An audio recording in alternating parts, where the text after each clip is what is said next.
स्वागत है भाई, स्वागत है। अब जिस पल का हम सभी को इंतजार था। भारत माता की, भारत माता की, भारत माता की। पूरे गावन गावन से जीतती जनता आई है। सब जने का हमार राम राम।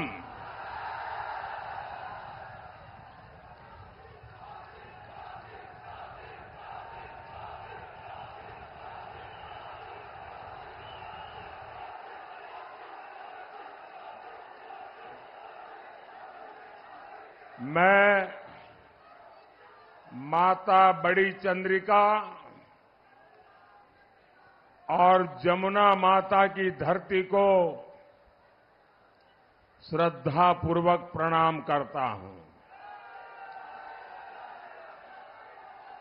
मैं रानी लक्ष्मीबाई की कर्मभूमि बुंदेलखंड को नमन करता हूं। बुंदेलखंड के लोग राष्ट्रहित के लिए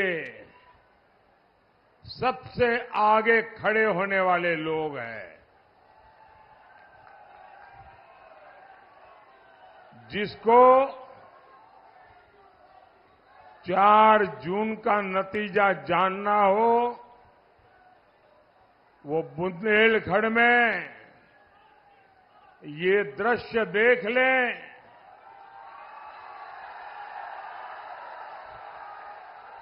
बुंदेलखंड कह रहा है, फिर एक बार, फिर एक बार, फिर एक बार।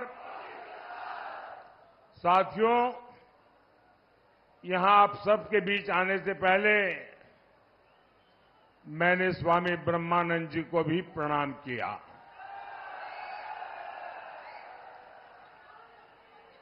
स्वामी ब्रह्मानंद जी जैसे महान सेनानी, महान राष्ट्र संत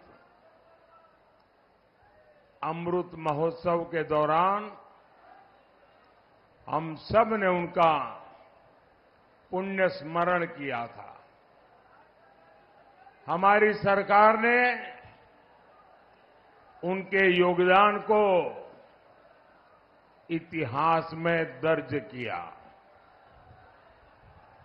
लेकिन पिछली सरकारों ने उन्हें कभी सम्मान नहीं दिया। वो सारा श्रेय केवल एक शाही परिवार को देना चाहते थे। दलितों, पिछड़ों को सम्मान मिले, ये उन्हें स्वीकार नहीं था। साथियों, आज मैं आपको सपा और कांग्रेस से सावधान करने के लिए आया हूं।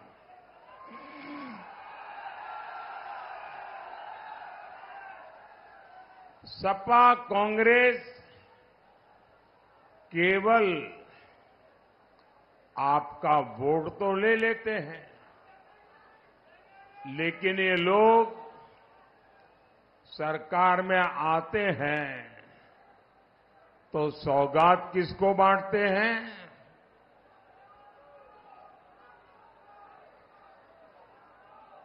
वे सौगात उनको बांटते हैं जो उनके लिए वोट जिहाद करता है।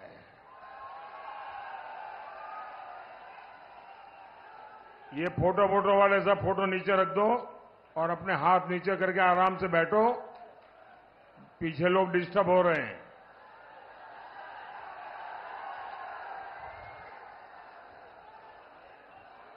ये सब माताएं बहनें भी अपनी जगह पे बैठे जरा।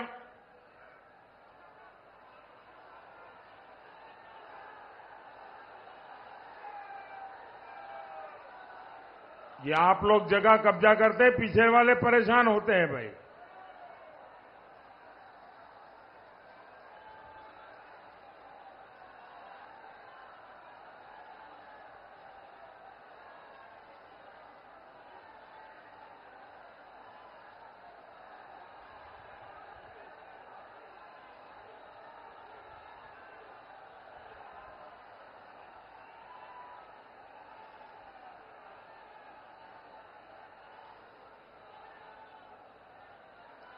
भारत माता की, भारत माता की। भाइयों बहनों, इस बार तो सपा कांग्रेस ने चुनाव से पहले ही इरादे साफ कर दिए हैं। कांग्रेस कह रही है कि वो सबकी संपत्ति की जांच कराएगी, फिर आपकी संपत्ति में से एक हिस्सा अपने जो वोट जिहाद करने वाली वोट बैंक है उन लोगों को दे देंगे। आप मुझे बताइए भाइयों, आपकी संपत्ति किसी भी सरकार को आप छीनने देंगे क्या? अगर मेरी बात पहुंची है तो सब लोग जवाब देना। क्या किसी भी सरकार को आप अपनी संपत्ति छीनने देंगे क्या? किसी को लूटने देंगे क्या? आपके माता पिता ने जो मेहनत करके कमाया है उस पर आपका अधिकार है कि नहीं है? वो आपको मिलना चाहिए कि नहीं मिलना चाहिए? लेकिन ये सपा कांग्रेस वाले अपने चुनावी मैनिफेस्टो में कह रहे हैं कि वो एक्सरे निकालेंगे। आपके पास कितनी जमीन है, आपका घर कितना बड़ा है, आपके पास कोई गहने हैं क्या, आपका मंगलसूत्र कहां पड़ा है, और फिर आपकी जरूरत से ज्यादा जो भी है, जिसके पास नहीं है वो वोट जिहाद वालों को बांट देंगे। क्या आपने अपने माता पिता की संपत्ति को बांटने देंगे क्या? आप फोटो निकालने में मशहूर हैं कि सुनते भी हैं? लग नहीं रहा है आप सुनते हैं, आपको फोटो में ज्यादा इंटरेस्ट है।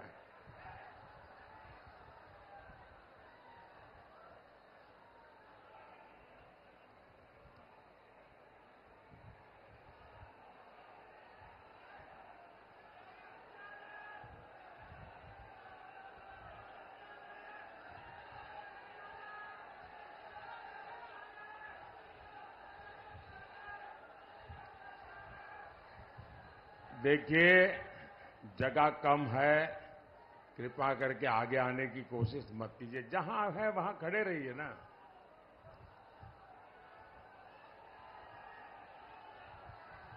अगर आप इजाजत दें तो मैं बोलना शुरू करूं। आप इजाजत दें तो मैं बोलना शुरू करूं। साथियों, बाबा साहब आंबेडकर ने धर्म के आधार पर आरक्षण का घोर विरोध किया था और हमारी संविधान सभा ने भी तय किया था कि हमारे देश में कभी भी धर्म के आधार पर आरक्षण नहीं होगा। लेकिन जहां कांग्रेस सरकार है वहां ये लोग दलितों, पिछड़ों, उनका आरक्षण कम करके उसे भी मुसलमानों को देना उन्होंने शुरू कर दिया है।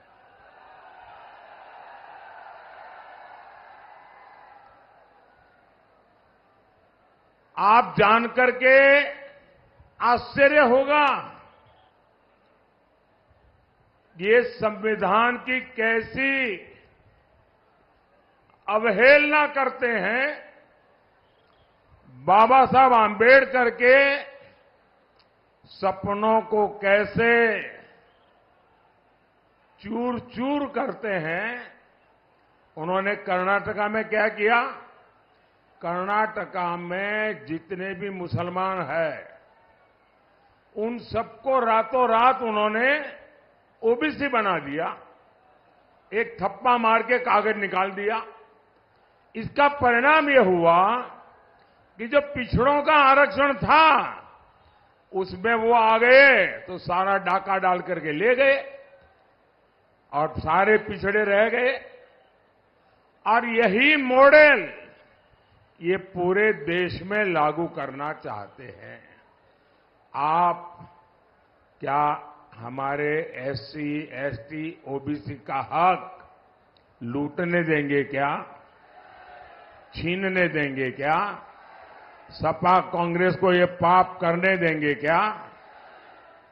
साथियों, इतना ही नहीं, अब ये संविधान बदलकर एससी, एसटी, ओबीसी का पूरा आरक्षण मुस्लिमों को देना चाहते हैं। मैंने समाजवादी पार्टी से कहा था, अरे आप तो दिन रात पिछड़ों की बातें करते हो, पिछड़ों की राजनीति करते हो, आप तो हिम्मत करके ये पिछड़ों के साथ जो अन्याय करने का षड्यंत्र चल रहा है, पिछले दरवाजे से पिछड़ों का आरक्षण लूटने का जो जाल बिछाया जा रहा है, जरा उसका विरोध तो कीजिए। लेकिन ये सपा वाले मुंह पर ऐसा ताला लगा के बैठ गए, ऐसा ताला लगा करके बैठ गए कि वो बोलने को तैयार नहीं है। क्या ये सपा वालों को भी माफ कर सकते हैं क्या? साथियों, कांग्रेस आपका आरक्षण खत्म कर रही है और सपा उसका समर्थन दे रही है। और किसकी खातिर? सिर्फ और सिर्फ जो वोट जिहाद करते हैं वो वोट बैंक के खातिर करना चाहते हैं। साथियों, सपा वाले तुष्टीकरण के लिए किसी भी सीमा तक जा सकते हैं। हमारे कल्याण सिंह जी देश के इतने महान नेता थे, उन्होंने पिछड़ों का इतना सम्मान बढ़ाया, उनका निधन हुआ तो सपा के मुखिया उन्हें श्रद्धांजलि देने तक नहीं गए। और कारण क्या है? कारण यही है कि हमारे कल्याण सिंह जी, बाबूजी राम भक्त थे, इसलिए मृत्यु के बाद भी कल्याण सिंह जी ने राम मंदिर के लिए अपनी सरकार बलिदान कर दी थी। अगर ये बाबूजी को श्रद्धांजलि देने जाते तो इनका वोट बैंक नाराज हो जाता। और वोट बैंक को खुश करने के लिए लोग क्या करते हैं? जब यूपी में एक माफिया की मौत होती है तो ये उसकी कब्र पर फातिहा पढ़ने पहुंच जाते हैं। साथियों, सपा कांग्रेस के कुशासन में बुंदेलखंड ने कितनी पीड़ा झेली है, कितनी बदहाली यहां हुई थी, ये लोग भूले नहीं हैं। एक जमाना था जब सूखा बुंदेलखंड की पहचान बन गया था। बूंद बूंद पानी के लिए हमारा बुंदेलखंड तरसता था। और सपा कांग्रेस की सरकारें क्या करती थी? योजनाएं निकालती थी, फीते काटती थी, दिए जलाती थी, अखबारों में एडवर्टाइजमेंट देती थी और फिर पैसा खा जाती थी। गर्मी में पानी की ट्रेनें चलाने की नौबत आ जाती थी। इतना ही नहीं, दुर्भाग्य तो वो था कि लोग स्टेशन पर जब ट्रेनें चलती थी, वहां पहुंच करके शौचालय में जो पानी आता है ट्रेन में, उसमें से भी पानी भर करके घर ले जाने के लिए एक दूसरे के साथ धक्का मुक्की करने की नौबत आती थी। आज जो नई पीढ़ी के लोग हैं, जो फर्स्ट टाइम वोटर है, शायद न उन्होंने ये देखा होगा न सुना होगा।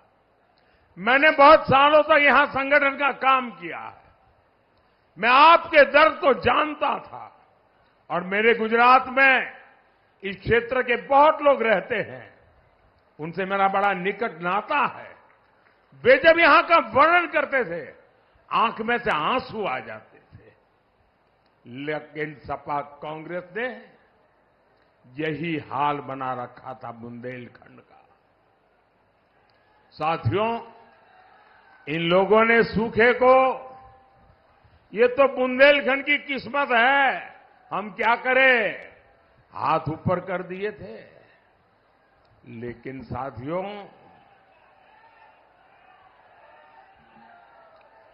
चुनौती को चुनौती देना,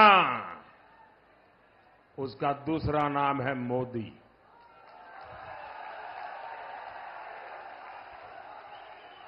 और चुनौती से जो टकराता है, वही तो मोदी कहलाता है।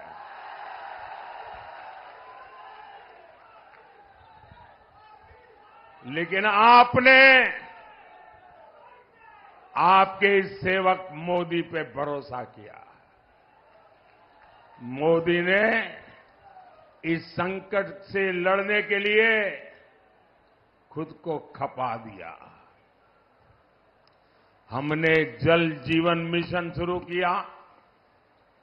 सिर्फ 5 साल में हमने 12 करोड़ से ज्यादा घरों तक नल से जल पहुंचाया है। हमने इस क्षेत्र में सैकड़ों की संख्या में पानी की टंकियां बनवाई है। आज इस क्षेत्र में 400 से ज्यादा गांवों में पानी पहुंच चुका है। करीब 1.25 लाख घरों में शुद्ध पानी के कनेक्शन दिए जा चुके हैं। मैं बुंदेलखंड में काम की रिपोर्ट लगातार लेता रहता हूं।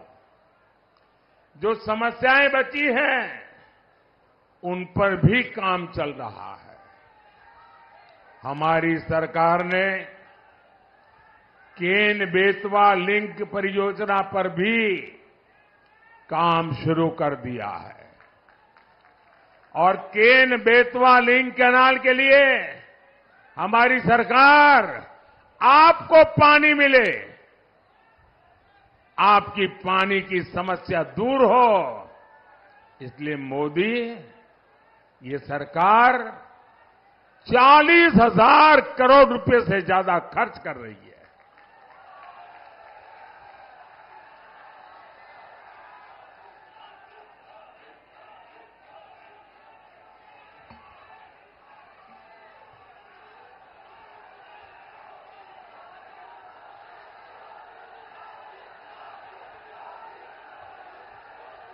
जब ये योजना पूरी होगी तो बुंदेलखंड के इतिहास में एक नया अध्याय शुरू होगा।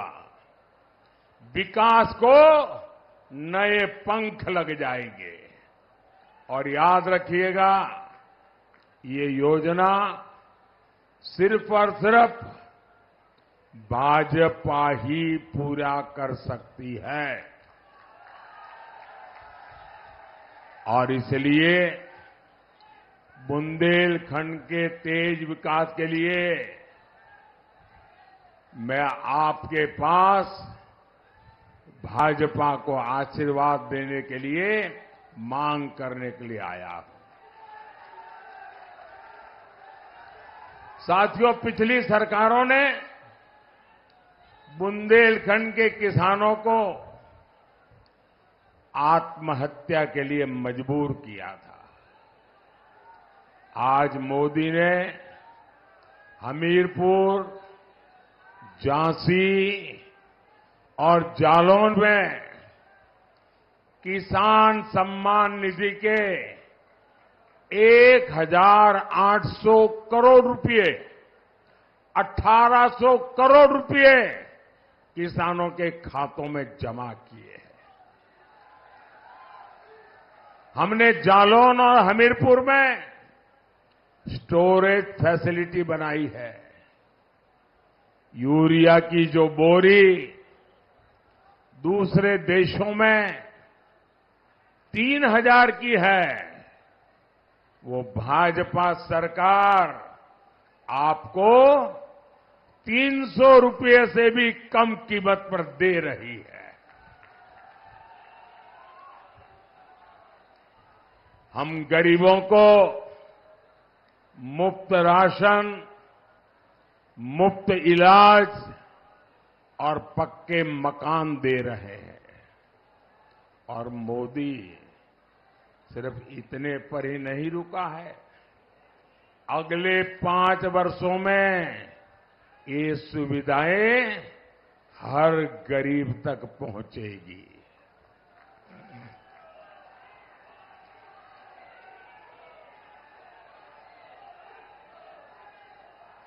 आप लोग मेरा एक काम करेंगे, अगर आप सबके सब हाथ ऊपर करके बताते हैं तो फिर मैं बोलूंगा। क्या आप मेरा एक काम करेंगे? आप मेरा एक काम करेंगे? आप मेरा एक काम करेंगे? आप गांव-गांव जाते होंगे, अलग अलग बस्तियों में जाते होंगे। अगर कहीं पर भी आपको इक्का दुक्का ऐसे परिवार मिल जाए जिनके पास पक्का घर नहीं है, वो झोपड़ी में रहते हैं, कच्चे घर में रहते हैं, कोई ऐसे परिवार जिनको गैस का कनेक्शन नहीं मिला है, तो मेरी तरफ से मैं आपको कहता हूं, आप उनका नाम पता लिख करके मुझे भेज दीजिए।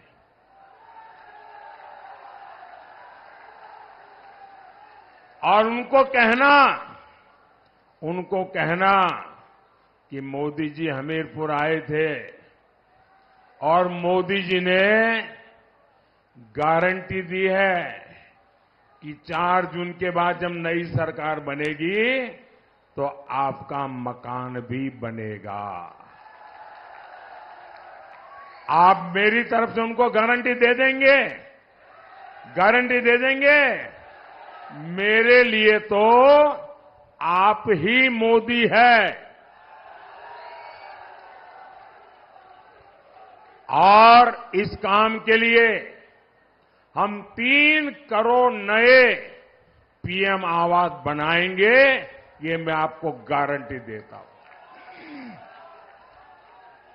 साथियों, हर परिवार में आजकल बुजुर्ग होते हैं, माता पिता, दादा दादी, चाचा चाची, नाना नानी, और जो बेटे बेटी कमाते हैं उनके पास 2 जिम्मेवारी होती है।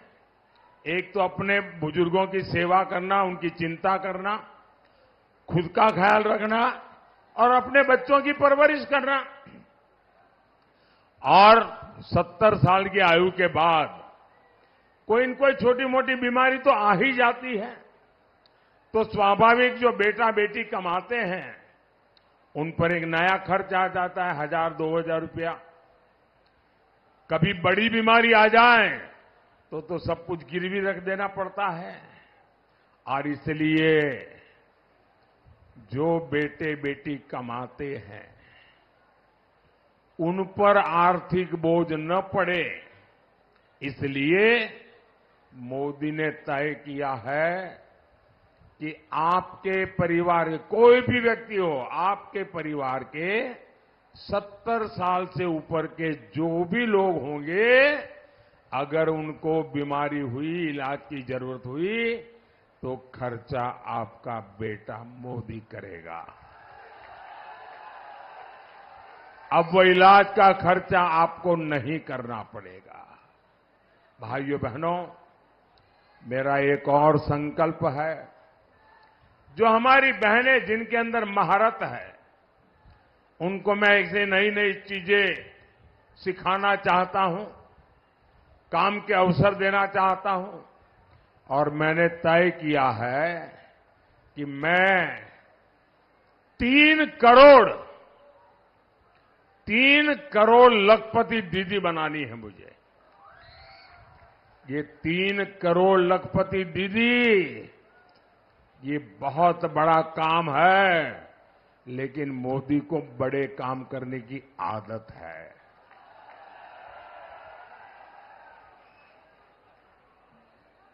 और ये मोदी की गारंटी है, और इसके लिए मुझे आपके आशीर्वाद चाहिए।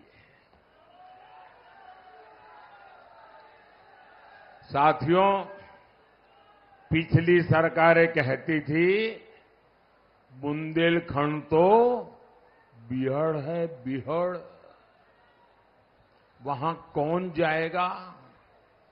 मैं कहता हूं बुंदेलखंड वीरता और विकास की धरती है। और वो कहते थे कौन जाएगा, मैं कहता हूं कौन नहीं आएगा। आज बुंदेलखंड एक्सप्रेसवे यहां विकास को रफ्तार दे रहा है। एक्सप्रेसवे के किनारे उद्योग धंधे लग रहे हैं। हमीरपुर में बड़ी बड़ी कंपनियां आ रही है। सुमेरपुर में सीमेंट फैक्ट्री भी लगी है। भाजपा सरकार देश में 2 डिफेंस कॉरिडोर बना रही है। मोदी ने तय किया 1 डिफेंस कॉरिडोर वीरों की धरती बुंदेलखंड में बनेगा।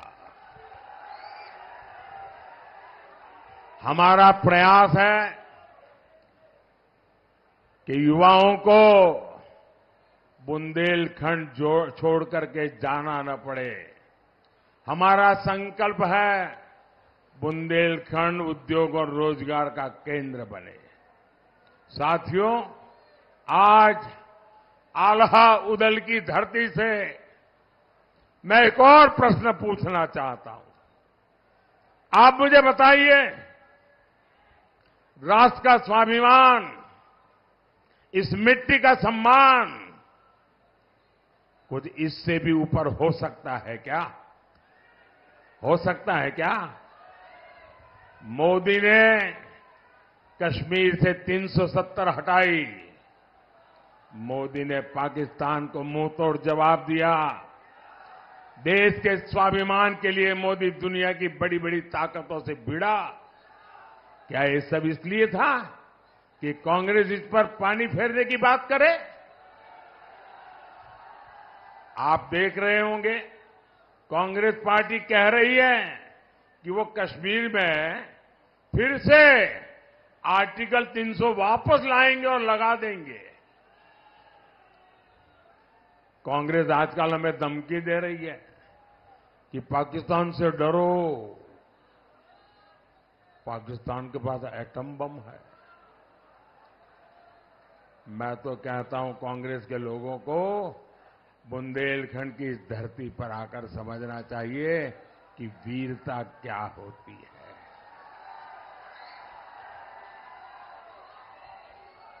आप मुझे बताइए, हम पाकिस्तान को घर में घुसकर मारकर आए थे कि नहीं आए थे? पाकिस्तान ने फिर कभी मुंह उठाने की हिम्मत की क्या? पाकिस्तान के पास परमाणु बम है।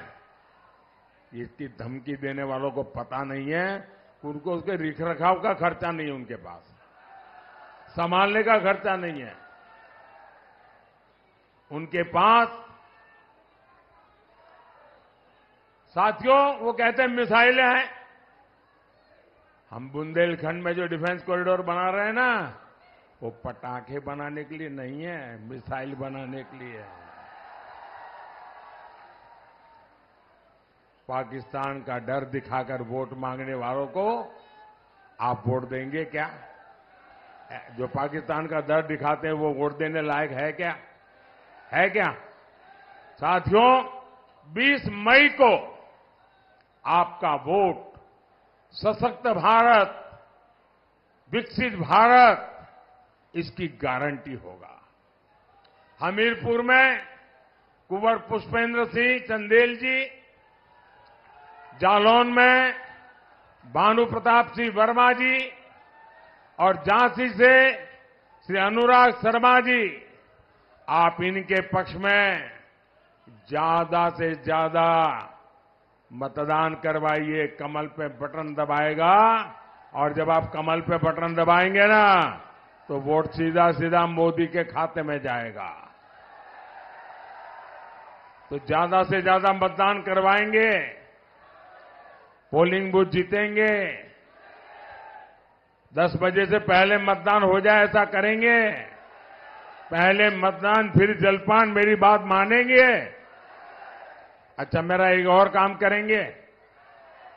कमाल है यार, मैंने मेरा काम कहा तो ठंडे पड़ गए। मेरा एक काम करेंगे, सबके सब जरा हाथ ऊपर करके बताओ तो मैं बताऊं। करने वाले हैं तो वही हाथ ऊंचे करे, फालतू में हाथ ऊपर मत कीजिए। करेंगे? अच्छा, एक काम करना, इन दिनों ज्यादा से ज्यादा लोगों को मिलना, ज्यादा से ज्यादा घरों में जाना, ज्यादा से ज्यादा परिवारों में जाना, और परिवार में बैठ करके कहना सभी परिवार के मुखिया को कि बोले मोदी जी हमीरपुर आए थे, और हमीरपुर में आए थे तो मोदी जी ने खास आपको जय श्री राम कहा है। मेरा जय श्री राम पहुंचा देंगे? पक्का पहुंचा देंगे? बोले भारत माता की, भारत माता की। बहुत बहुत धन्यवाद।